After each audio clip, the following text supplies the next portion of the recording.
ప్రతి ఒక్కరి ఇంట్లో చేసుకునేటటువంటి సత్యనారాయణ స్వామి వ్రతం ఎంతమందో ఇష్టపడి చేసుకుంటారు కదా.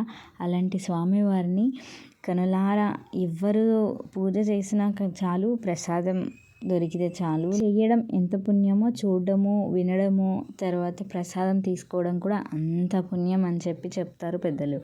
అలాంటి సత్యనారాయణ స్వామి వ్రతం మా అక్క వాళ్ళ ఇంట్లో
ఇలా ఎంతో అంగరంగ వైభవంగా జరుపుకుంది.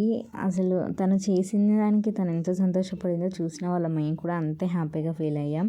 అదేవిధంగా లలితా పారాయణం కూడా చేయించింది ఫస్ట్ టైము. ఇంకా అందరినీ పిలుచుకోలేకపోయినా ఒక 5 మందితో అయితే లలితా పారాయణం చేయించింది.